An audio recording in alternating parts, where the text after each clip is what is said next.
राजस्थान की इस पवित्र भूमि जयपुर में ये पवित्र पावन शिव महापुराण की कथा जयपुर परिवार सेवा ट्रस्ट द्वारा आयोजित की गई है। कथा के इस दिव्य और भव्य आयोजन के कार्यक्रम के संरक्षक श्री सत्यनारायण जी बेरीवाल जी, मुख्य यजमान श्री घनश्याम रावत जी, श्री राकेश रावत जी मानपुर वाले, सभी संत साधु गुरुजन तपस्वी जन, सभी संत साधुओं को नमन करते हुए नूतन संवत्सर के इस क्षेत्रीय अवसर पर आप और हम संपूर्ण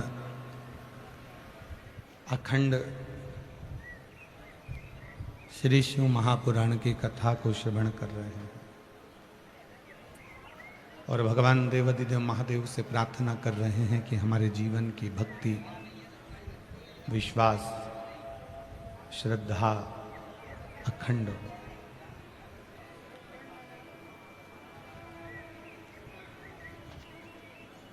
कल कथा में वर्णन किया था कि शिव की पूजन के लिए कोई उम्र की जरूरत नहीं और शिव की पूजन के लिए कोई समय की जरूरत नहीं होती।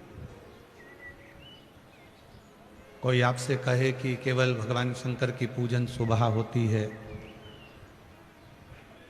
दोपहर में होती है, या शाम को प्रदोष काल में होती है, या रात्रि को होती है,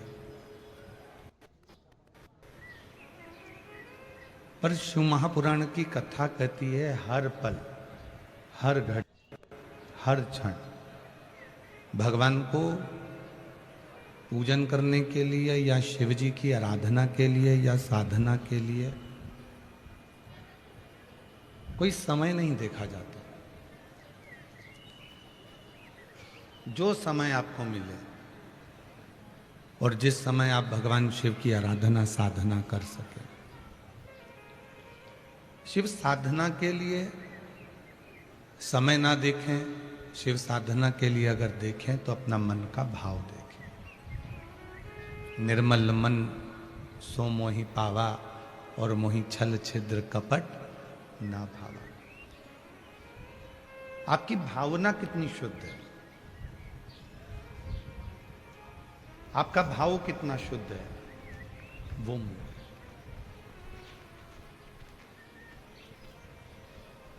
एक प्रसंग शिव महापुराण के कौमारे खंड में मिलता है। एक गांव में रहने वाली एक बुजुर्ग माँ रोज एक पानी का लोटा लेकर शिव जी के मंदिर में जाती है।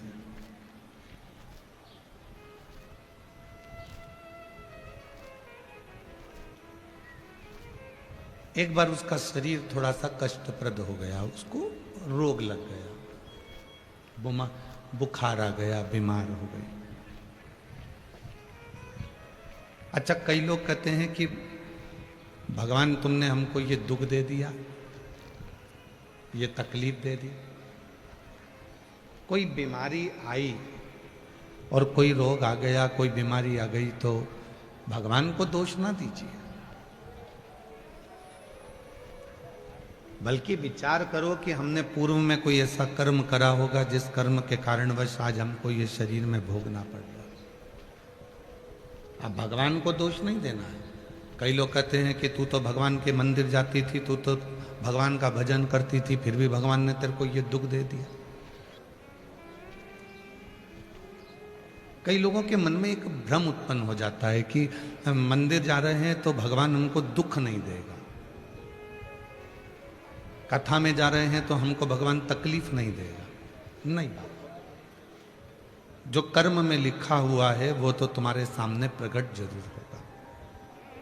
बस इतना जरूर है, कथा सुनने पर, मंदिर जाने पर जो कर्म में लिखा है वो तो तुम्हारे सामने जरूर आएगा, पर कथा सुनने पर, मंदिर जाने पर एक लोटा जल चढ़ाने पर जो दुख तुम्हारे सामने आकर खड़ा हुआ है तुम्हारे कर्म के अनुसार, उसको तुम्हें सहन करने का बल मिलेगा और तुम उसको दूर हटा सकते हो। वो तुम्हें बल देगा, वो तुम्हें शक्ति देगा, वो तुम्हें विश्वास देगा, वो तुम्हें भरोसा देगा। एक बूढ़ी मां बुजुर्ग थी, बीमार पड़ गई, बीमार।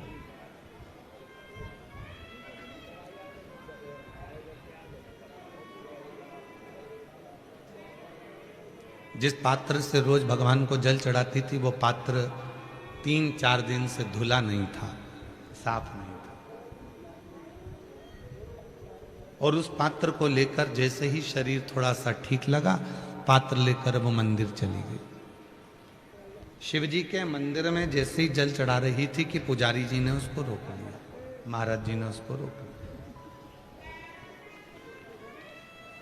ए बूढ़ी हो गई, तेरे में अकल नहीं है क्या? इतनी उम्र हो गई है, तेरे में विवेक नहीं है क्या? तेरी बुद्धि कहीं मारी गई है? तेरे में सूझबूझ नहीं पड़ती? कितना गंदा पात्र है, कितना गंदा बर्तन है, और उससे तू शिव जी पे जल चढ़ा रही है। बूढ़ी मां का जो पात्र था, जो बर्तन था, शिव पुराण का कौमार्य खंड कहता है, उस पुजारी ने उस पात्र को लेकर फेंक दिया। इतना गंदा पात्र, इतना गंदा बर्तन, और तू उसी से भगवान को नहला रही है, उसी से भगवान को जल चढ़ा रही है। पात्र लेकर बाहर फेंका। बूढ़ी मां ने पात्र उठाया, वापिस घर जाने लगी। बाबा, मेरा शरीर ठीक नहीं था, इसलिए मैंने 2-3 दिन से इस बर्तन को साफ नहीं किया था। मेरा शरीर ठीक नहीं है, पर उठकर आई हूं बाबा तेरे से मिलने के लिए, क्षमा करना। पात्र लिया, उठाया, चल ली। आंख में आंसू भरे थे उसके। शिव शिव शिव शिव रटती रटती चली। घर पहुंची,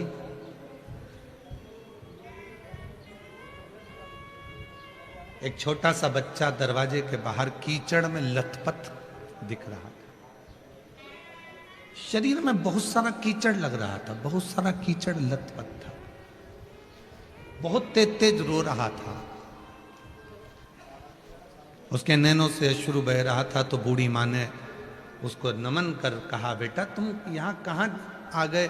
तुम्हारी माँ कहाँ है? तुम्हारे पिता कहाँ है? तुम्हारा भाई कहाँ है? तुम्हारी बहन कहाँ है? कोई रिश्तेदार तुम्हारा कोई है? कौन गांव के रहने वाले हो? बच्चा बस रोते जा रहा, कुछ नहीं बोला, कुछ भी नहीं बोला।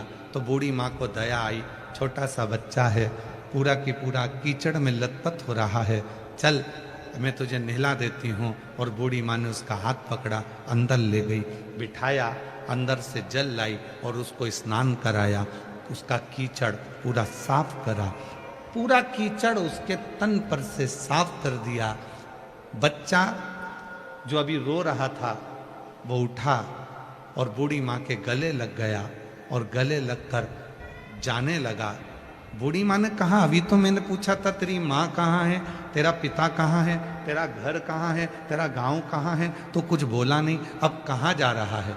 इतने में वो बच्चा शिव का रूप रखकर प्रकट होकर बोला, माँ अब मैं जा रहा हूँ। अब पुजारी जल नहीं चढ़ाने दिया और मैं जानता था कि तेरे शरीर में कष्ट है। पुजारी पात्र देख रहा था, पुजारी पात्र देख रहा था।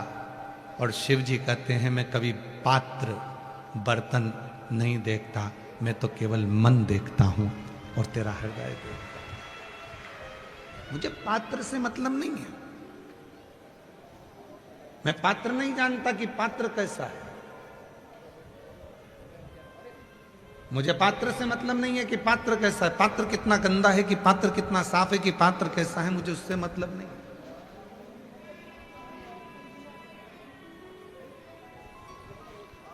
मुझे उससे मतलब नहीं है। और मुझे पात्र, मैं कभी पात्र को नहीं देखता, मैं तो केवल भाव को देखता हूं, मैं केवल शुद्ध विचारों को देखता हूं, मैं केवल शुद्ध मन को देखता हूं। यहां कई मेरी जीजियां बैठी हैं, कई मेरे जीजा बैठे हैं, कई मेरी बेटियां बैठी हैं, कई मेरे बेटा बैठे हैं, कई मेरे बुजुर्ग माँ बाप बैठे हुए हैं। हम आपसे निवेदन करें, कितना भी गंदा ये तन हो जाए, शरीर के कपड़े कितने भी गंदे हो जाएं, चलेगा। तन कितना भी गंदा हो जाए चलेगा, चेहरा कितना भी गंदा हो जाए चलेगा, हाथ पांव कितने भी गंदे हो जाए चलेगा, पर मन गंदा नहीं चलेगा, मन साफ होना चाहिए। पात्र गंदा है चलेगा, चल जाएगा। पात्र मट्टी का है चलेगा, पात्र चांदी का है चलेगा, पात्र पीतल का है चलेगा, पात्र तांबे का है चलेगा। और यहां तक शिव महापुराण की कथा कहती है, अगर पात्र नहीं भी है तो अपने आप को इतना पात्रवान बनाओ, इतना चरित्रवान बनाओ कि शिव पात्र भी ना देखें और आपको देखकर आपका कल्याण कर दें। इतना पात्र,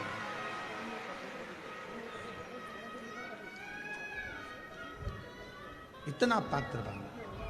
महाराज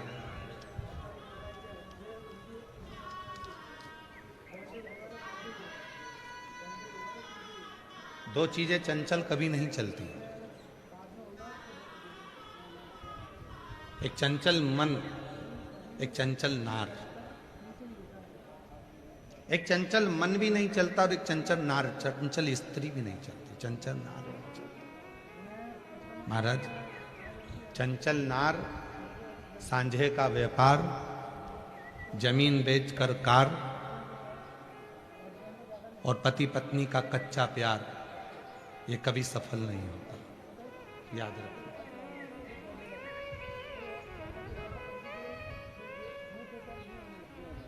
ये हमेशा दुख देता है, हमेशा तकलीफ देता है। जिस पति पत्नी में सच्चा प्यार नहीं होगा और कच्चा प्यार होगा, पूरा प्यार नहीं होगा, अधूरा प्रेम होगा, वो बहुत दिन तक नहीं चलेगा। व्यापार कर रहे हो, छोटा कर लो, थोड़ा कर लो, पर यदि सांझा कर रहे हो तो एक ना एक दिन वो सांझे का व्यापार तुम्हें दुख जरूर देगा। छोटा व्यापार कर लो, थोड़ा व्यापार कर लो, पर सांझे का जो व्यापार होता है वो दुख जरूर देता है। कभी कभी यजमान कथा कराते हैं, कोई अकेला यजमान कथा कराता है तो उसकी मर्जी, उसका मन चलता है कि मुझे ऐसी व्यवस्था करना, ऐसा करना। और जब कथा सामूहिक रूप से होती है, 100-150 लोग मिलकर कराते हैं, तो स्टेज पे सबको चढ़ाना पड़ता है। एक का भी मुंह खुल गया तो कथा गड़बड़ हो गई।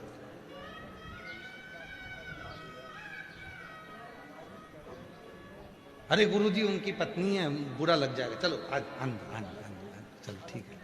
अरे गुरुजी उनका काका जी है, आन दो। सांझे का व्यापार,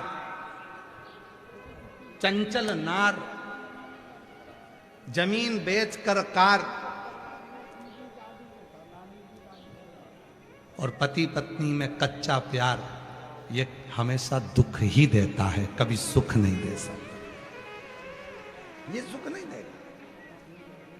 जहां चंचल मन हुआ और चंचल विचार हुए, चंचल सोच हुई, थोड़ी देर में मन लग रहा है, थोड़ी देर में ऐसा लगा शिव जी हैं, शंकर भगवान हैं, मैं शंकर जी पे भरोसा करती हूँ, मैं शिव जी पे विश्वास करती हूँ, और शंकर जी ने जरा सा काम नहीं करा तो इतनी देर में फिर दूसरी जगह चली गई, मैं वहाँ जाऊँगी, वहाँ पर नारियल ले गई, गेहूँ के दाने ले गई, वहाँ देवी देवता घूम रहे थे, वहाँ जाकर पूछ लिया कि बताओ मेरे घर में दुख क्यों है। तो इतने में जिसको शरीर में आ रहा था उसने कह दिया तेरे ही घर में है, जिसने करा है तेरे ही घर में है। तो अब समझ में आया कि मेरे घर में एक मेरी सास है और एक जेठानी और एक ननंद है, मतलब ये तीनों मेरे ऊपर कुछ ना कुछ करती ही रहती है 24 घंटे। वो घर टूट गया, वो प्यार टूट गया, 2 मिनट के अंदर किसी ने कह दिया कि तुम्हारे घर के अंदर ही है जिसने तेरे को बीमार कर रखा है, जिसने तेरे जीवन में ऐसा कर रखा है, तेरे बच्चों की शादी क्यों नहीं हो रही है, मतलब तेरे घर में कोई ऐसा है जिसने वो शादी को बांध रखा है, तेरे घर में कोई ऐसा है जिसने तेरे व्यापार को बांध रखा है, तेरे घर में ऐसा है जिसने तेरे उन्नति को बांध रखा है। तो गुरुजी तुम खोल दो। जब तुम कह रहे हो कि बांध रखा है घर के लोगों ने, तो तुम चलो खोल दो। अरे गुरुजी से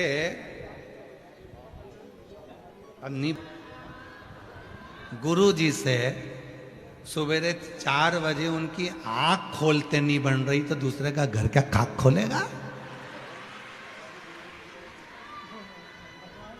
ऐसा ऐसा गुरुजी है, सवेरे आराम से 8-9 बजे ला चाय लिया, पुआ के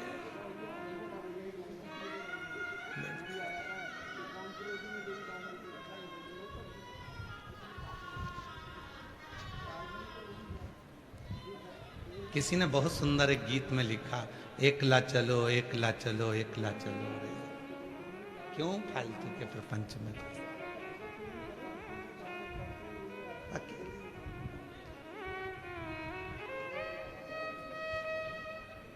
एक बार हम गया जी गए थे, तो गया जी के स्टेशन पे लिखा था, हमने ये बात आशीष को कजन कितनी बार सुना दी, और आशीष हमेशा कहता है गुरुजी तुम ये बात मेरे को कितनी बार कह चुके हो। गया जी के स्टेशन पे एक बात लिखी थी कि 4 मूर्खों के साथ सफर करने से अच्छा है कि अकेले सफर करो। अकेले सिंगल, किसी की मत सुनो। जितनी जगह जाओगे उतनी जगह तुम्हारा घर तोड़ देंगे, जितनी जगह जाओगे उतनी जगह तुम्हें तकलीफ आएगी। तेरा घर तेरे घर के लोगों ने बांधा है, तेरी तरक्की तेरे घर के लोगों ने बांधी है, तेरी उन्नति तेरे घर के लोगों ने बांधी है। याद रखना, शिव महापुराण की कथा कहती है, भगवान शंकर का चरित्र कहता, शिव जी ने खुद अपनी वाणी में कहा है, पार्वती तू मेरे बच्चे, मेरी बहुएं, मेरे नाती पंती। शिव जी के कितने नाती पंती, कितना बड़ा परिवार है शंकर जी का। शंकर जी की बेटे गणेश जी की धर्म पत्नी रिद्धि सिद्धि, रिद्धि सिद्धि के पुत्र शुभ लाभ, शुभ लाभ के पुत्र अमोद प्रमोद, अमोद प्रमोद के बच्चे दाता विधाता। कितना दादा परदादा शंकर जी बनकर बैठे, और शिव जी कहते हैं मैंने पूरे परिवार को अपने साथ में जोड़कर रखा। दुनिया का कोई व्यक्ति कह दे कि तेरी भाभी बुरी है, तेरा भाई बुरा है, तेरे रिश्ते बुरे हैं, तेरे नाते बुरे हैं, अपने मन में खोट उत्पन्न मत करना, कह देना उनके कर्म दंड भोग होगेगा। करने दो गुरुजी, हम तो शिव जी को 1 लोटा जल चढ़ाएंगे, मेरा बाबा सारी समस्या काट देगा। ना मेरी जेठानी बुरी है, ना मेरी देवरानी बुरी है, ना मेरी सास बुरी है, ना मेरा ससुर बुरा है, ना मेरी ननन बुरी है, ना मेरा नंदोई बुरा है। बुरा कौन? जो बुरे विचार अपने भीतर लेकर है, जो बुरी सोच लेकर है। मेरा नाम पूजा गुप्ता है, मेरे पति का नाम विकास कुमार गुप्ता है। मैं भोले बाबा की कृपा का वर्णन करना चाहती हूं।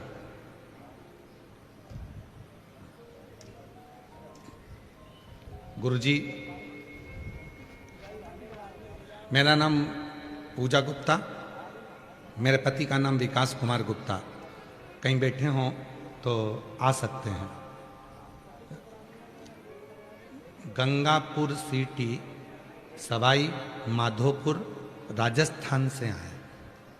गंगापुर सिटी, सवाई माधोपुर, राजस्थान से आए। कहीं बैठे हों तो आ सकते। गुरुजी, मेरे बच्चे को जनवरी 2025 में एक बीमारी हो गई जिसमें उसके शरीर की पूरी चमड़ी सफ़ेद हो गई। उसके चर्म रोग हो गया जिससे पूरी चमड़ी उसकी सफ़ेद हो गई। गुरुदेव, डॉक्टरों का इलाज करवाया, परंतु 2 से 3 डॉक्टरों को दिखाया, परंतु कोई आराम नहीं दिखा, कोई आराम नहीं दिखा। अंत में गुरुजी और भी जगह जाकर दिखाया, सबने एक बात कही कि तेरे घर के लोग कुछ कर दिए, तेरे परिवार के लोग कुछ कर दिए, तेरे कुछ कर दिए।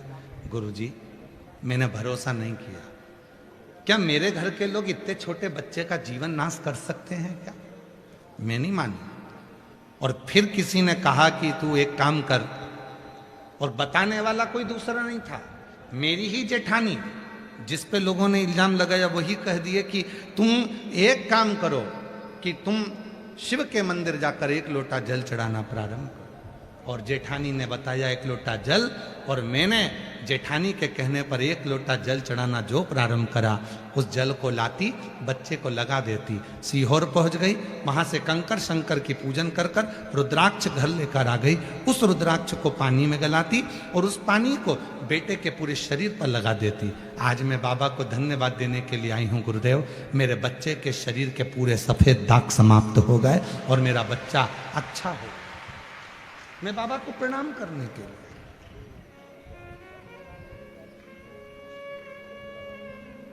और तेरी कृपा बिना न हिले एक भी अणु। कहे लोग, कहने दो, दुनिया के लोग कहेंगे तेरे परिवार वालों ने कुछ करा है, दुनिया के लोग कहेंगे तेरे रिश्तेदार ने कुछ करा है, दुनिया के लोग कहेंगे तेरे उसने ये कुछ करा है। ना ना ना, तुम अपने मन में यह भाव कभी लेकर मत आना कि किसी ने तुम्हारा बुरा करा है। बुरा करने वाला संसार में कोई पैदा नहीं हुआ। अपना बुरा केवल अपन ही कर सकते हैं। जब आप गलत सोचोगे तो तुम्हारा गलत होना चालू हो जाएगा, तुम अच्छा सोचोगे तुम्हारा अच्छा होना प्रारंभ हो जाएगा, तुम अच्छे विचार लेकर आओगे तुम्हारा अच्छा होना चालू हो जाएगा। कोई कह दे, कितने भी देवी देवता के पास जाओ और वो तुमसे कह दे कि तेरे परिवार वालों ने करा है, तो उसके हाथ जोड़कर कहना मेरा परिवार ऐसा नहीं है, सब बहुत अच्छे हैं, बहुत सम्मान देते हैं। और परिवार के प्रति जब तुम अच्छा बोलना चालू करोगे तो तुम्हारे घर में अपने आप पॉजिटिव ऊर्जा आना प्रारंभ हो जाएगी और तुम्हारा घर अपने आप सुधरना प्रारंभ हो जाएगा अपने आप। कई लोग ऐसे हैं जिनके घर फूट गए। कोई ने कह दिया तेरी बहू ने तो कुछ करा है, कोई ने कह दिया तेरी सास ने कुछ करा है। बहू और सास का एक दूसरे से बैर हो गया, एक दूसरे से। इसीलिए शिव महापुराण की कथा कह रही है, पात्र गंदा होगा चलेगा, कपड़ा गंदा होगा चलेगा, चेहरा गंदा होगा चलेगा, हाथ पैर गंदे होंगे चलेगा। याद रखना, अपने कपड़े गंदे होगा चलेगा, पर मन गंदा मत होने देना, क्योंकि शिव मन से मिलता है, शिव दिखावे से या पात्र से या बर्तन से नहीं। ये सामर्थ्यता हमारी नहीं कि हम शिव को रिझा लें।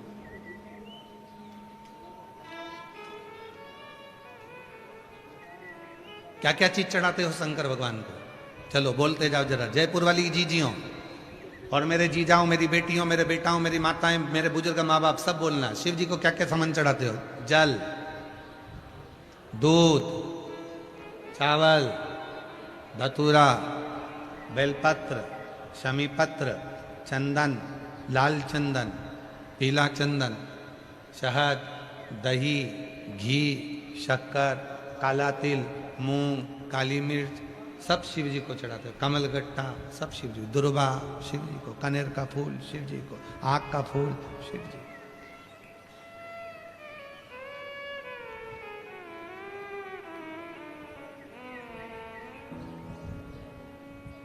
बोलो चढ़ाया कि नहीं चढ़ाया? सब कुछ जम के तो बोलो चढ़ाया। ठीक है,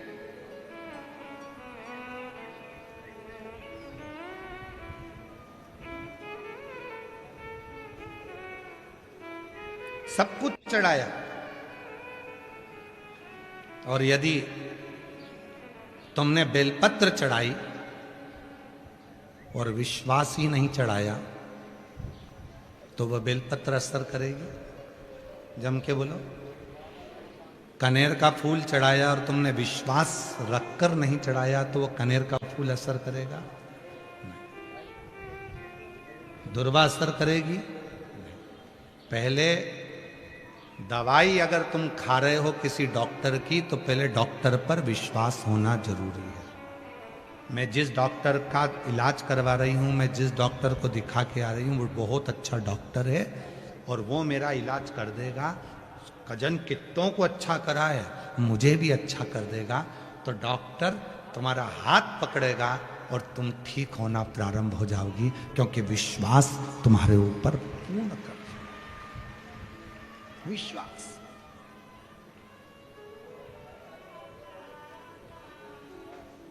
एक डॉक्टर और एक शिव, ये दोनों, शिव भी डॉक्टर है और डॉक्टर भी शिव है। हम डॉक्टर को शंकर कहते हैं और शंकर को डॉक्टर कहते हैं।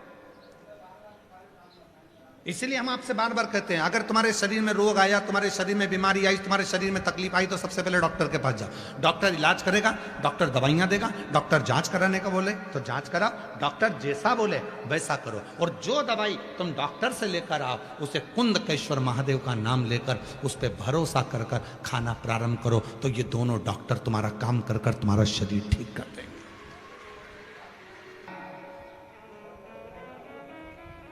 तुम जितने बैठे हो सबके पर्स में कुछ ना कुछ दवाई पड़ी होगी। किसी किसी के पर्स में शुगर की, कोई में बीपी की, कोई में एसिडिटी की, कोई में सिर दर्द की, कोई में काय की, कोई में काय की। अपने पर्स में 2 चीजें रखकर चलना है। अगर दवाई लेकर तुम अपने पर्स में जा रहे हो तो शिव की दुआ लेकर भी अपने पर्स में जरूर जाओ। दवा और दुआ ये दोनों एक साथ होगी तो जीवन सफल हो जाए। दवाई और दुआ।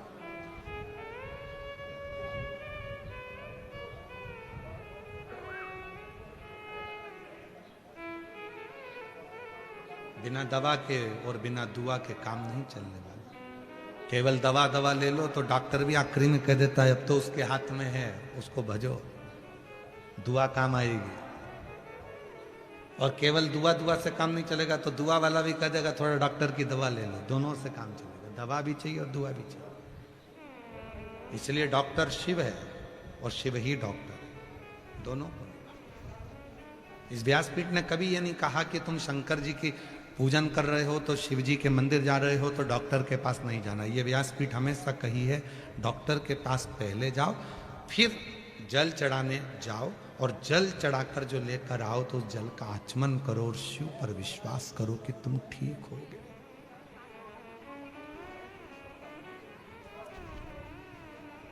एक पत्र है, अच्छा है। राजस्थान के जिला दौसा, तहसील बसवा, गांव पीथू पाड़ा है कि पीयू पाड़ा है, चलो तुम लोग पढ़ लो जो लिखा है, ठीक है? पढ़ लिया, ठीक है? तुम समझ गए, बस तुम्हारे समझना जरूरी है, ठीक है? कला की रहने वाली हूँ, मेरा नाम पुष्पा शर्मा है। मेरे दिसंबर के महीने में 1 तारीख 2024 को मेरे स्तन में अचानक एक गांठ हो गई। डॉक्टर ने बिना जांच किए हुए बता दिया कि बड़ी बीमारी है, और हमने जितने डॉक्टरों को दिखाने का प्रयास करा सब ने मुझे बड़ी बीमारी बता दिया, कैंसर जैसा रोग बताने का। तब मेरे अंदर से टूट गई। मेरे परिवार के लोगों ने कहा टूटो मती, प्रदीप मिश्रा जी कथा कहते हैं शिव महापुराण की, टीवी पर ऑनलाइन आती है, वो सुनो और शिव जी के 1 लोटा जल चढ़ाओ। मैं वही किया और फिर मैं डॉक्टर के पास गई और डॉक्टर से कहा डॉक्टर आप मेरे इस चेस्ट पर, स्तन पर जो गठान हो गई है उसके ऑपरेशन की तुम बोलते हो और तुम कहते हो कि मुझे बड़ी बीमारी हो गई। मैं कहती हूं आप इस गांठ को निकालो और निकाल कर जांच करा लो। मेरा विश्वास कहता है मेरे साथ मेरा शंकर रहता है, मैं उसका पानी पीती हूँ, मुझे कैंसर जैसी बीमारी नहीं हो सकती। और ऑपरेशन हुआ, गांठ निकाली गई। जितने हॉस्पिटल में दिखाई थी पहले सब ने कहा था कि बड़ी बीमारी है, और गांठ निकालकर जब उस गांठ को जांच के लिए बाहर भेजा गया तो रिपोर्ट आई कि मेरे शरीर में कोई बड़ी बीमारी नहीं है, सारी रिपोर्ट नॉर्मल थी और मैं ठीक। मैं डर रही थी, पर मेरे परिवार के लोगों ने कहा वो सियोर वाला बाबा कथा करता है, पंडित प्रदीप मिश्रा जी शिव पुराण की कथा करते हैं, टीवी पर ऑनलाइन आती है, वो सुनो और शिव जी के 1 लोटा जल चढ़ाओ। मैंने वही किया और फिर मैं डॉक्टर के पास चली गई और इलाज कर। तुमने सोच लिया था कि मुझे बीमारी नहीं है, तो बीमारी नहीं थी और तुमने सोच लिया। आप में कई माताएं ऐसी बैठी हुई हैं जो दिन भर ये सोचती हैं, जरा सा घुटने में दर्द हुआ, कहीं मुझे घुटना तो नहीं बदलना पड़ेगा, मेरे जरा सा घुटने में दर्द हुआ, कहीं मेरा घुटना तो नहीं बदलना पड़ेगा, मेरी लीवर में तकलीफ हो गई, कहीं लीवर तो डैमेज नहीं हो गया, कहीं किडनी में तकलीफ हो गई, किडनी तो बेकार नहीं हो गई, कहीं मेरे पीठ में दर्द हो गया तो मेरे कहीं गुर्रिया तो खराब नहीं हो गए। भीतर सोचते सोचते सोचते सोचते जब तुम गंदा विचार तुम्हारे अंदर लेकर आने लगते हो कि मुझे ये बीमारी तो नहीं हो गई, मुझे ये बीमारी तो नहीं हो गई, मुझे ये बीमारी तो नहीं हो गई, तो वो बीमारी तुमको पकड़ लेती है और फिर तुम उस बीमारी से ग्रसित हो जाते हो। और किसी को यदि कैंसर जैसी भी बीमारी है, लीवर किडनी भी खराब हो गया, कुछ भी बीमारी हो गई और तुमने सोच लिया कि मैं शंकर भगवान को 1 लोटा जल चढ़ाती हूँ, जल पीती हूँ, बेलपत्र खाती हूँ, शिव जी पर मेरा भरोसा है। मैं सीहोर गई थी और सीहोर जाकर मैं कंकर शंकर की पूजन कर कर रुद्राक्ष लेकर आई हूँ, उस रुद्राक्ष का जल में पी रही हूँ और मुझे विश्वास है कि मेरी बीमारी मुझे है ही नहीं, तो 1 महीने बाद जांच कराना, वो बीमारी तुम्हारे शरीर में रहेगी ही नहीं। धीरे धीरे धीरे धीरे वो समाप्त। क्यों? क्योंकि हम लोग भजन में तो गाते हैं पर हम उसका अनुभव नहीं करते। भजन में क्या गाते हैं? मानो तुम्हें गंगा ना मानो तो बहे। हम भजन में तो गा रहे हैं कि मानो तो गंगा माँ और ना मानो तो बहता हुआ पानी हो। उसी तरह मानो तो ये बीमारी है और ना मानो तो ये निकल गई बहता हुआ पानी। अर्थात शरीर में रोग आया और तुमने दवाइयां ली, डॉक्टर को दिखाया, साथ में तुमने ये अनुभव कर लिया मैंने शंकर की कथा सुन रही हूँ, मैं रोज टीवी के सामने बैठकर कथा सुनती हूँ, मैं रोज बाबा को जल चढ़ाती हूँ, मैं रोज भगवान शंकर की स्मरण करती हूँ, मुझे ये बीमारी नहीं रहेगी, नहीं रहेगी। छाती ठोक कर कहो कि मुझे ये बीमारी नहीं रहेगी। आज डॉक्टर भले बोल रहा है पर 2 महीना, 4 महीना, 6 महीने में मैं ठीक होकर बताऊंगी और तुम ठीक हो जाओगे। कई माताएं कहती है 23 साल हो गए गुरुजी, 24 साल हो गए गुरुजी, 15 साल हो गए गुरुजी, बच्चा नहीं है, डॉक्टर ने मना कर दिया। हम कहते हैं पंडाल में बैठकर कथा सुनो, टीवी के सामने कथा सुनो। एक बार सीहोर जाओ, कुबरेश्वर बाबा के धाम पर जाकर कंकर शंकर की पूजन करो, 5 कंकर रखो, उसमें से 1 कंकर उठाकर लेकर आओ और अपने बाबा को रोज जल चढ़ाकर उस जल का आचमन पति और पत्नी दोनों करो। सफेद आंकड़े की जड़ का प्रयोग करो, पशुपति व्रत करो। कई माता कहती है हमने 4 बार कर लिया, 5 बार कर लिया, करो, हर 2 महीने में करो और उसका पीछा पकड़ कर रखो। गाय दरवाजे पर आती है, खड़ी होती है, भले तुम रोटी दो मत दो पर वो तुम्हारे दरवाजे पर जरूर आएगी। जब 15-20 बार आएगी तो एक दिन तुम्हारा भी मन कर जाएगा रे गाय को रोटी दे ही दो। उसी तरह तुम जब हर बार पशुपति व्रत, सफेद आंकड़े की जड़ का प्रयोग और शंकर जी की कथा सुनते रहोगे तो एक दिन तो मेरा कुबरेश्वर बाबा तेरी झोली में संतान दे ही देगा, ये निश्चित है। एक पत्र है, अच्छा है, देखिए इसमें आज मेरे हाथ कांप रहे हैं और आंखों में खुशी के आंसू हैं। यह पत्र केवल कुछ शब्द नहीं है बल्कि एक पिता, एक परिवार और एक भक्त के हृदय की वह पुकार है जो महादेव के चरणों में अपना सर्वस्व अर्पण कर रही है। विवाह के कई वर्ष बीत जाने के बाद भी जब हमारे आंगन में किसी नन्हे शिशु की किलकारी नहीं गूंजी तो मन गहरी निराशा से भर गया था। हमने दुनिया के कई नामी डॉक्टरों के दरवाजे खटखटाए, उन्हें बताया कि हम पति पत्नी दोनों की सभी मेडिकल रिपोर्ट नॉर्मल है, विज्ञान के पास हमारे सूनेपन का कोई जवाब नहीं था। जब हर जगह से आस टूट गई तब हमें माँ ने आपके शिव महापुराण कथा के रूप में नई किरण दिखाई। तब डॉक्टर में हमने पहली बार घर पर कथा सुनना शुरू किया और फिर माँ ने पहली बार दौसा में गिरिराज जी के मंदिर के पंडाल में बैठकर आपकी कथा श्रवण की। सीहोर स्थित कुबरेश्वर धाम कंकर शंकर की पूजन करी, उसका रुद्राक्ष का जल पीना प्रारंभ करा। गुरुदेव बाबा उंगली थामने के बाद शादी के कई साल के बाद गर्भ ठहर गया। गर्भ तो ठहर गया, आंकड़े की जड़ का प्रयोग भी करा, पशुपति व्रत भी करा। बाबा 3 महीने के बाद गर्भ ठहर गया पर 6वां महीना या 7वां महीने के अंतर्गत बच्चे की धड़कन नहीं थी। बच्चा धड़कन नहीं है। श्वास नहीं है। इतने सालों के बाद खुशी आई और धड़कन नहीं। डॉक्टर ने कहा इस बच्चे को निकाल दीजिए। बच्चे को निकलवा दिया गया, फिर आस टूट गई। बड़ी मुश्किल से इतने सालों के बाद तो खुशी आई थी, वो भी चली गई। हिम्मत नहीं आ रही। तब बाबा के विद्याधर नगर में, जयपुर में कथा हुई। पहुंच गई उस कथा में और सुना था कि पंडाल की मिट्टी गर्भ पर लगाई जाती है और बाबा से बैठकर प्रार्थना करी जाती है तो झोली जरूर भरता है। विद्याधर नगर के स्टेडियम में बैठकर कथा सुनती। अंदर जाने की परमिशन नहीं मिल रही थी क्योंकि भीड़ बहुत थी। रोड के किनारे डिवाइडर के बीच में बैठ गई। उसी मिट्टी को अपने पेट पर लगाकर कथा सुनती रही, प्रार्थना करी। जब कथा पूरी हो गई, रात को गई पंडाल में, वहां की मिट्टी को अपने गर्भ से लगाया। 2.5 महीना भी निकला और मेरा गर्भ ठहर गया और बाबा की कृपा से आज मैं पुत्र लेकर आई। आज इस पंडाल में मैं अपने बेटे को लेकर आई हूं, मैं अपने पुत्र को लेकर आई हूं, जो कई सालों के बाद मेरे बाबा ने। बैठे हैं क्या यहाँ? आप ही हैं? ऐसा हाथ हिला दो। बच्चा है साथ में? आ जाओ, लिया बच्चे को, लिया। वापिस एक बार हाथ हिला दो वहीं से, एक बार हाथ हिलाओ इसका। हाँ, लिया ये। कई सालों के बाद मेरे बाबा ने फिर मेरी झोली भर दी। आज मेरे जीवन की सबसे खुशी का पल है जिसको मैं महसूस कर रही हूं। जीवन एक लाइन अच्छी है, एक लाइन उन्होंने लिखी है, बाबा इस उपकार को हम कभी भी भूल नहीं पाएंगे। आपके द्वारा दिखाए गए इस भक्ति के मार्ग के लिए हम जीवन पर्यंत आपके और प्रभु के ऋणी रहेंगे। और लुटा दिया भंडार काशी वाले, कर दिया माला काशी वाले। पहले दिन की कथा में कहा था, दुनिया के लोग कहते हैं ये शिव महापुराण की कथा। वो आपके कथा के जो मुख्य व्यवस्थापक है ना, अत्री जी, कहाँ हैं?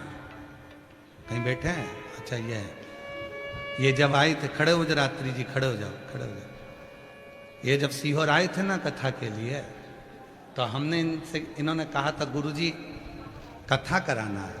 तो हमने आत्री जी से एक ही बात कही थी, आत्री जी कथा आप नहीं कराओगे, कथा तो वो कुबेर भंडारी आकर स्वयं कराएगा, वो स्वयं कराएगा।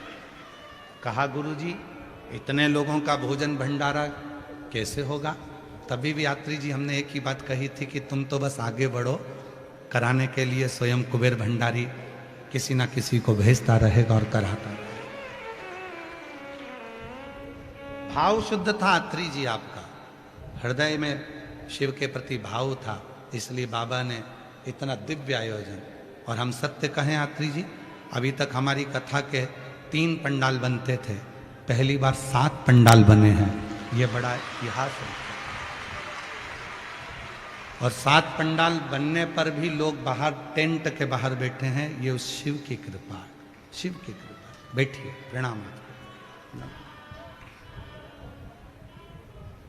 यहां कथा सुनने के लिए कोई साधारण श्रोता नहीं आते हैं। यहां कथा सुनने के लिए दरवाजे से वही अंदर आएगा जिसको मेरे शंकर भगवान को देना है। शिव जिसको देगा उसी को बुलाकर बिठा देगा। 7 दिन की कथा लोग सुनते हैं, झोली भर भर कर ले जाते हैं। 3 महीने में मेरा बाबा देता है, और अभी तो 3 महीना भी दूर है। अभी एक कथा आपके राजस्थान में है ना, भीलवाड़ा, 8 अप्रैल से 14 अप्रैल। आज इस व्यासपीठ से चैत्र के महीने में विश्वास के साथ कहकर जाते हैं, आप में से कई लोगों के पत्र भीलवाड़ा में मिलेंगे। और दिल से अगर आप कुबेरेश्वर महादेव पर, वो सीहोर का कुबेर भंडारी पर, उस कंकर शंकर पर, उस रुद्राक्ष पर भरोसा करते हो तो शिव देगा, छोड़ेगा।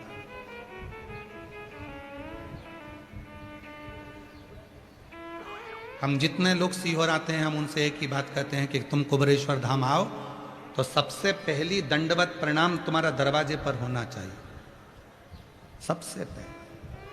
उसकी चौखट पर प्रणाम कर कर जाना, दंडवत कर कर जाना कि तेरे दरवाजे पर आई हूं, तेरी चौखट पर आई हूं, इसके बाद किसी दूसरे के दरवाजे पर मत जाने देना, इसी दरवाजे से मेरी झोली भर देना, फिर दूसरे दरवाजे पर ना जाओ, इस चौखट से जाओ। शिव पात्र नहीं देखे, शिव कपड़े नहीं देखे हैं, शिव तुम्हारा चेहरा नहीं देखे हैं, शिव तुम्हारा स्वरूप नहीं देखे हैं, शिव तो केवल भाव देखे, केवल भाव, केवल भाव।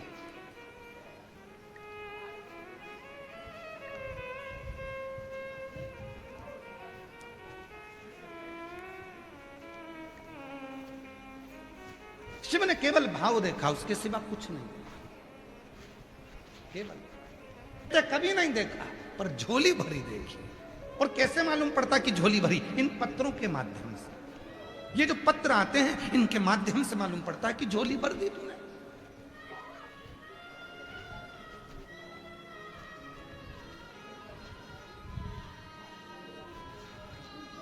भर दी झोली तूने, इन पत्रों से मालूम पड़ता।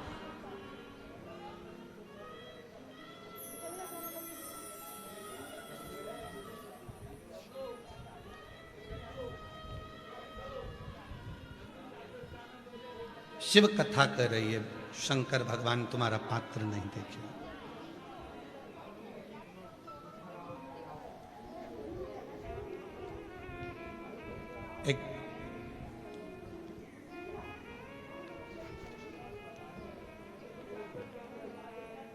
एक बार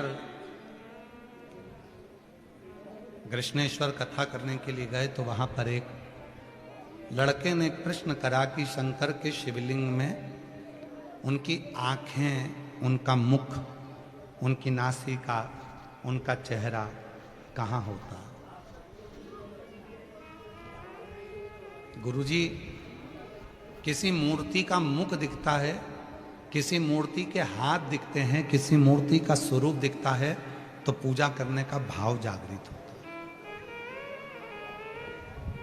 मन करता है कि पूजन करें। देवी जी की मूर्ति दिखेगी तो देवी जी की पूजन का भाव जागेगा, राम जी की मूर्ति दिखेगी तो राम जी की पूजन का भाव जागेगा, भगवान कृष्ण की लड्डू गोपाल की मूर्ति दिखेगी तो लड्डू गोपाल की मूर्ति का श्रृंगार करने का, पूजन करने का भाव जागेगा। दत्त भगवान की मूर्ति दिखेगी, सारे देवी देवताओं की मूर्ति दिखती है तो उनका श्रृंगार करने का, उनका पूजन करने का भाव जागृत होता है, उनसे प्रेम होता है। पर शंकर भगवान का तो केवल पिंडी है, शिवलिंग है, उस पिंडी से हम कैसे प्रेम करें, हम उससे स्नेह कैसे करें? ना तो आंख दिखती है, ना नाक दिखती है, ना मुख दिखता है, ना चेहरा दिखता है, ना उनका कोई स्वरूप दिखता है, केवल शिवलिंग है, उससे प्रेम कैसे? तो हमने उस बच्चे से कहा, स्वरूप देखकर तो कोई भी प्रेम कर लेता है, पर जिसका स्वरूप ही नहीं है, जो दिखता ही नहीं है, उससे दिल लगाकर बताओ तब जाने। और सच्चा प्रेम इसी को कहते, कर देखा ना कोई बात की, बड़ी आरज़ू थी मुलाकात की, प्रेम इसी को कहते। हम उसको देखे ही नहीं है। वो एक लाइन स्मरण करिएगा, वो तुझसे मिलने के लिए तेरी कसम, देखा नहीं है उसको, हमने ध्यान ही नहीं दिया उसको, हम पहचानते ही नहीं उसको। शिवलिंग में कहाँ मुख है, कहाँ नाक है, कहाँ हाथ है, कहाँ पांव है, हमने देखा ही नहीं। हाँ, किसी और देवता की मूर्ति होती तो आंख दिखती, हाथ दिखता, पांव दिखता, मुंह दिखता, सब कुछ नजर आता तो हम उससे प्रेम करते। पर शिवलिंग में कुछ भी नहीं दिख रहा, उससे प्रेम कैसे हो? तो तुझ ना हाथ दिखता, ना पांव दिखता, ना चेहरा दिखता, ना नेत्र नजर आते, ना नासिका नजर आती, केवल शिवलिंग है। और जब शिवलिंग पर जल चढ़ाते हो विश्वास से इसमें शिव है, जब बेलपत्र चढ़ाते हो विश्वास से इसमें शिव है, इसमें मेरा पापा है, इसमें मेरा बाप है, इसमें मेरा पिता है, इसमें मेरा बाबुल है, इसमें मेरा भाई है, इसमें मेरा गुरु है, इसमें मेरा शंभू है। जब तुम ये विश्वास करते हो, धतूरा चढ़ाते समय, कनेर का फूल चढ़ाते समय, चावल चढ़ाते समय, शंकर का शिवलिंग में ना आंख दिख रही, ना मुख दिख रहा, ना पांव दिख रहे, ना हाथ दिख रहा, पर विश्वास है इसमें मेरा शंकर है और वो मेरे दुखड़े काटेगा। बस समझ लो प्रेम बढ़ गया, प्यार हो गया और वो प्यार निभेगा, वो प्रेम निभेगा। फिर वो आएगा, दुखड़ा मिटाएगा, समय पर आकर तुम्हारे दुखड़ों को, तुम्हारी कष्टों को समाप्त कर देगा।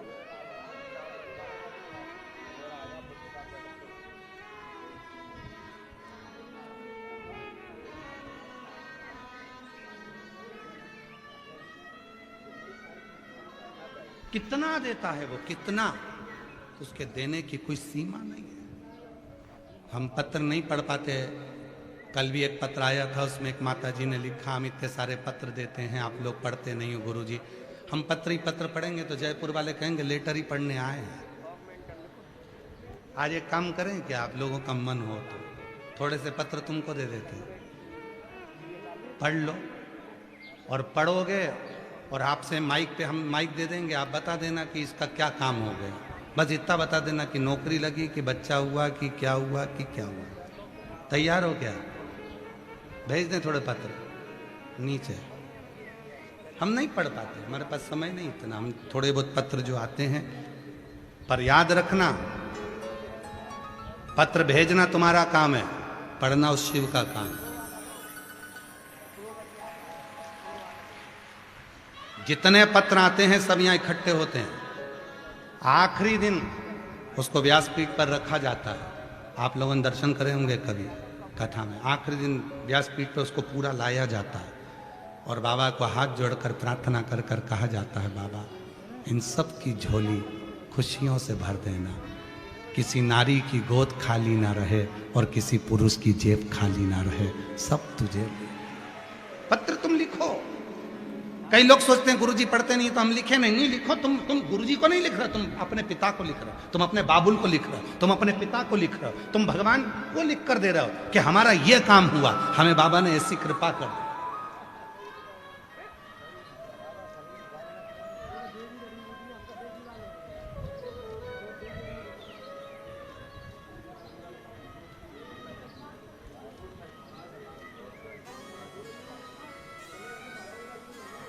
अरे उस क्षण को याद करो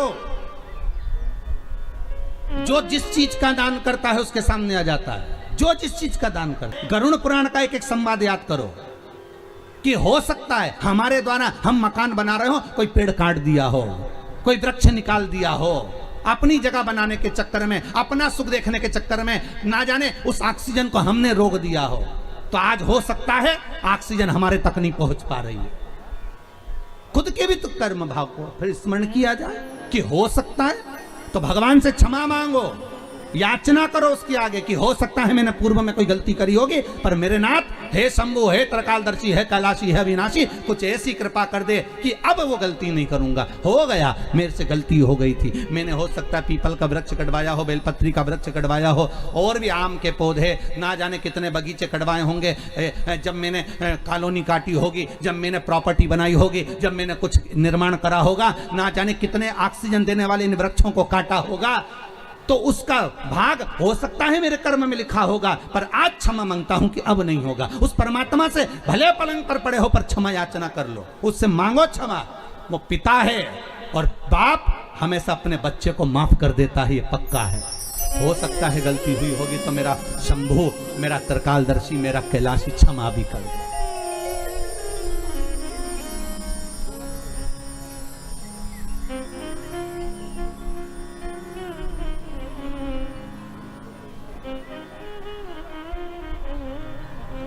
देने के लिए आतुरता। हो सकता है हमारा पुण्य, हमारा करा गया सत्कर्म, हमारा करा गया पुण्य हमारे सामने आता है, और हमारे द्वारा किया गया पाप कर्म भी हमारे सामने आता है। पाप कर्म भी हमारे सामने आता है, इस करते हैं। ठीक है, तो रणवीर जी करके उनका नाम है, उन्होंने एक प्रश्न किया है व्हाट्सएप पर। प्रश्न बहुत सारे होते हैं, तो उन्होंने सीओर प्रश्न भेजा होगा, वहाँ से हमारे पास आया कि गुरुदेव जब इतनी बड़ी महामारी चल रही है, इतना बड़ा क्रम चल रहा है, उसके बाद में भी सब अपने अपने घर में बैठे रहते हैं, पर पुलिस वालों को, बेचारों को बाहर लगाया जाता है। हम पुलिस में सर्विस करते हैं और हम कोई बाहर लगाते हैं। हर जरा सी भी समस्या होगी तो पहले पुलिस बाहर खड़ी होगी। युद्ध भी हो रहा है तो उन्हीं को लगाया जाता है, दंगा भी हो तो उन्हीं को आओ आगे। कोई हड़ताल भी करे तो उन्हीं को आगे रखा जाए, बीमारी भी है तो तुम ही आगे आओ। तो ऐसा हमारे साथ क्यों होता है? तो हमने उनको लिखकर भेजा है कि जब अमृत निकला था तो वो कलश जो था ना, उसका भाग अमृत तो सबने पी लिया था, पर जो खाली जो लोटा था ना, वो तुम्हारे खाते में आ गया था। और तुम्हारे खाते में जब वो खाली लोटा आया, पर दुनिया के लोगों ने देख लिया कि लोटा इन्हीं की है मिला है, तो अमृत इन्हीं ने पिया। तो सबको लगता है कि इनने अमृत पी रखा है, इसलिए इनको आगे खड़ा कर दो। वो लोटा तुम्हारे पास में है, भले अमृत दुनिया ने पिया हो, और लोटा तुम्हारे पास में। तो दुनिया ये जानती है कि इनने अमृत तत्व को पी रखा है, इसलिए इनको आगे रखा जाए। और विश्वास रखकर जब आप आगे बढ़ते हो, विक्रम जी, हमने उनको कहा जब आप आगे बढ़ते हो विश्वास रखकर, तो बाबा भी तुम्हारा साथ देता। तुम घबराना नहीं। अगर महामारी में भी अगर आज आप सामने आकर सेवा दे रही है पुलिस प्रशासन, गवर्नमेंट, सरकार, डॉक्टर, सिस्टर, ये आदि कादिक जितने आगे आकर अगर सेवा दे रहे हैं, तो आपका साथ देने वाला वो शंभू बैठा है। बस आप सत्कर्म करना, उसका ध्यान अच्छे से करना, उसका स्मरण अच्छे से, वो सुख देगा, वो आनंद देगा। तुम्हें स्वयं भगवान की अमृत नाम मिल गया है, तो फिर क्या टेंशन, क्या चिंता? सुख का भान हो, आनंद की अनुभूति हो। यमुना कह रही है कि मैं जाऊं। पिताजी, अगर आप कहते हो कि पृथ्वी पर जाने पर ही फल मिलता है, देवलोक में करा हुआ कोई भी कर्म का फल नहीं है, पृथ्वी पर जाकर किए गए कर्म का फल है, तो मैं पृथ्वी पर जाना चाहती हूँ। भगवान सूर्यनारायण का तू पृथ्वी पर कहाँ जाएगी, किस जगह पर जाएगी और किसका भजन करेगी? तो सूर्यनारायण भगवान के सामने यमुना जी कहती है, बस जिस शंकर की आराधना मेरे पिता करते हैं, उस शंकर का अनुमोदन मैं करूंगी। किस लिए करेगी? बस मेरा जो स्वरूप है गोरा, मुझे श्याम बनाना है, श्याम के साथ में रहना है, तो मैं कहाँ जाऊं?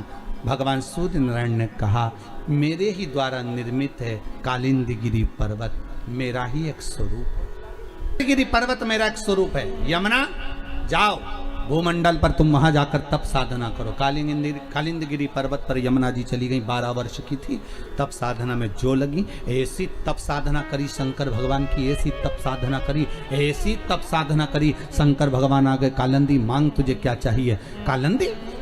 यमुना जी कहती मेरा नाम यमुना है। शिव कह रहे नहीं, तो कालिंदगिरी पर्वत पर बैठकर तप करिए, तेरा नाम कालिंदी होगा, बोल तुझे क्या चाहिए? यमुना जी कहती हैं, बस इतना कर दीजिए कि मैं जिस शाम का भजन करती हूँ उसके जैसा कलर कर दीजिए। शंकर भगवान ने कहा, उसके जैसा बनने के लिए तुझे एक काम करना पड़ेगा। क्या? जल के रूप में तू प्रवाहित होगी और मैं उस जल में एक डुबकी लगाकर बाहर निकलूंगा, तो मेरा कलर तुझे प्राप्त हो जाएगा, मेरी भस्म तुझे प्राप्त हो जाएगी। जैसे ही भस्म तुझे मिलेगी तो श्याम वर्ण धारण कर लेगी। और यमुना ने तप साधना करते हुए जल का वेग लिया, और उस जल में स्वयं शंकर भगवान ने बैठकर भगवान नारायण का स्मरण करा, तो भगवान का जो भस्म थी वो यमुना जी को प्राप्त होकर यमुना का कलर श्याम हो गया, श्याम यमुना हो गया। और यमुना का कलर जब श्याम हुआ, वही यमुना भ्रमण करती करती करती करती जब आगे बढ़ती बढ़ती ब्रजमंडल में पहुंच गई। ब्रजमंडल में पहुंचने के बाद भी यमुना का मन स्थिर नहीं हुआ। वो सांवरा कब मिलेगा, वो सांवरा कब मिलेगा? तो क्या द्वापर तो आन दो, द्वापर तो आन दो। ये कब की कथा है? ये कथा कब की है? सत्ययुग की। अभी आने वाला त्रेता फिर आएगा द्वापर। द्वापर तो आन दो, तो द्वापर आएगा तब तो कृष्ण आएगा। तब तक मैं ऐसे ही बहती रहूंगी जल वेग में। हाँ, क्या चाहती हो बोलो? तो कहा, जिस ब्रजमंडल में मेरा सांवरा, मेरा सांवरिया, मेरा कृष्ण प्रगटेगा, उस ब्रजमंडल में मेरा एक महल बनवा दो, मेरे ही जल के ऊपर, मैं उसमें बैठकर साधना करूंगा। यमुना के जल के ऊपर ही एक महल बनाया गया। उस महल में बैठकर यमुना 12 वर्ष की कन्या जब तप साधना में लीन हो गई, कई युग निकल गए। कहते हैं सतयुग गया, त्रेता गया, द्वापर आ गया, और यमुना उस कक्ष से उस कुंज से, उस कमरे से, उस भवन से बाहर नहीं निकली। यमुना तप करती रही और आखिरी में जब यमुना को सूचना मिल गई कि सांवरा प्रकट होकर मेरे घाट के नजदीक में आ गया, पहली बार जब ठाकुर छोटी सी अवस्था धारण कर कर बाहर आए तो वही उस कुंज में, उस भवन में प्रवेश कर गए और यमुना जी का हाथ पकड़ा और भगवान कृष्ण खुद यमुना को निकालकर उस भवन से बाहर लेकर आ गए। यमुना को देखकर सांवरिया बोले, तू तो मेरे जैसी दिखती है, मेरा स्वरूप तुझे मिला, तू मेरे जैसी दिखती है। यमुना चरण पकड़ लेती है, कहती है, नाथ बस मैं आपकी ही होना चाहती हूं। भगवान ने कहा, चिंता मत कर, अभी नहीं, जब मैं बड़ा हो जाऊंगा, मथुरा छोड़ दूंगा, जब मथुरा से जाऊंगा तब कालंदी तुझे लेकर द्वारका जाऊंगा। खेलियां यहीं करेंगे, यहीं विराजेंगे। सहजता नहीं है यहां।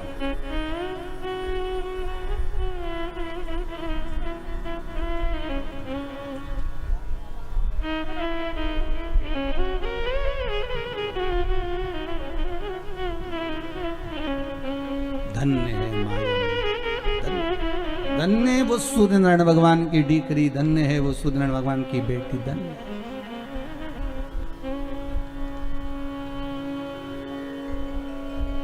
धन्य साधारण नहीं। का जो सुख का भाग कहा गया वो साधारण नहीं हो सकता। शिव महापुराण की कथा कहती है,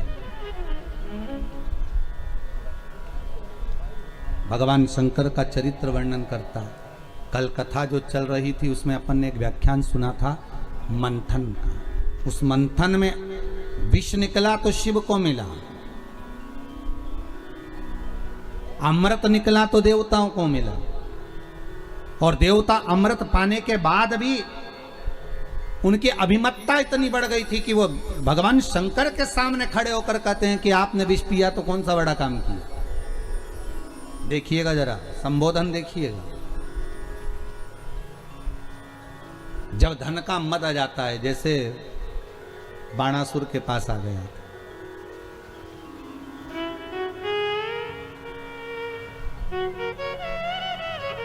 कितना तप करा था बाणासुर ने, बहुत साधना करी। और बाणासुर ने जब तप करा, तप करने के बाद बाणासुर के पास में जब बहुत तप बाणासुर ने कर लिया, शंकर जी प्रकट हो गए, मांगो तुम्हें क्या चाहिए, क्या चाहते हो तुम, क्या मांग रहे हो, क्या दें हम तुमको, बोलो क्या प्रदान किया जाए,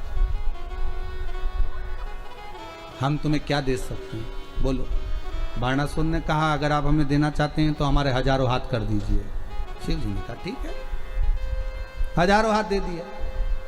अब हजारों हाथ मिल गए तो बाणासुर जहां युद्ध करने जाते वहां विजय होकर आ जाते। अब बाणासुर को लगता कि बताओ मेरे इतने हाथ, अब तो कोई मेरे से युद्ध करना ही पसंद नहीं करता। अब हाथ खुजाते बाणासुर के, तो एक दिन शंकर जी के पास ही पहुंच गया। शंकर जी से बोला, भोलेनाथ भोलेनाथ। शंकर जी बोले, बोलो क्या बात है, अब फिर वापिस आ गए तुम, क्या मांगना चाहते? मांगना नहीं है, आपके साथ युद्ध करना है। शंकर जी ने पूछा, मेरे साथ युद्ध काहे को? तो बाणासुर कहते हैं, अब मेरे इतने हाथ देखकर कोई मुझसे युद्ध ही नहीं लड़ता, सब मेरे सामने हार जाते हैं। अब मेरे से कोई युद्ध लड़ने वाला चाहिए, तो युद्ध लड़ने वाला कोई दूसरा नहीं, तुम मेरे सामने युद्ध करने आओ। शंकर भगवान बैठे थे, पार्वती मैया की आंखों में अश्रु भर गए। माँ जगत जननी जगदम्बा रो पड़ी। शिव जी ने पूछा, पार्वती तू क्यों रो रही है?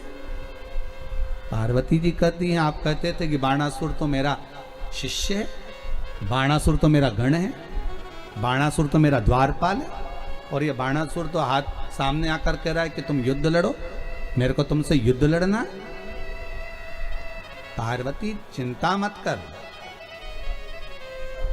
चिंता नहीं करना, अपने को टेंशन नहीं लेना हो, है कि चिंता करना।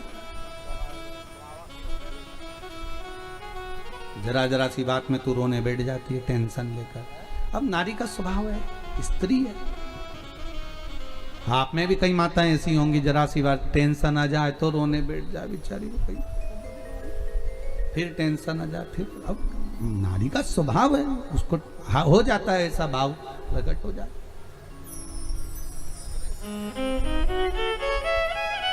हो गए। क्यों रो रही है? बस आप जान तो रहे हो प्रभु कि वो बाणासुर आपको ललकार रहा है, तो ललकारने दे, तो क्यों चिंता करती है? बाणासुर ने फिर आवाज लगाई, ए भोलेनाथ, क्या मुझसे डर गए?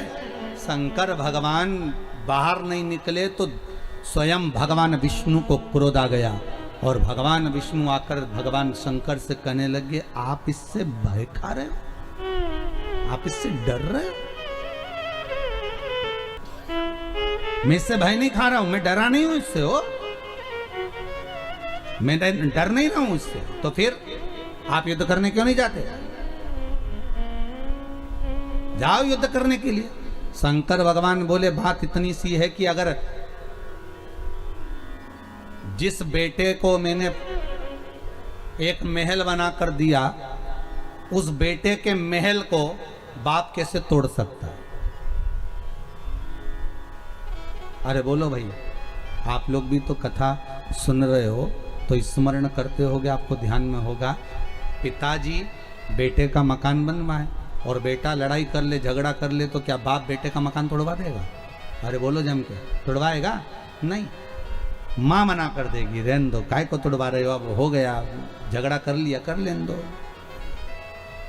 औलाद तो अपनी है, बेटा तो अपना है, संतान तो अपनी है। पूत कपूत सुने हैं परना माता सुनी कुमाता, कह दिया उसने, कह दे दो, कह दिया ना, कह दे दो। भगवान विष्णु कह रहे हैं तो आप उससे डर रहे हो? नहीं नहीं, डरने वाली बात नहीं है। तो फिर क्या चाहते हो?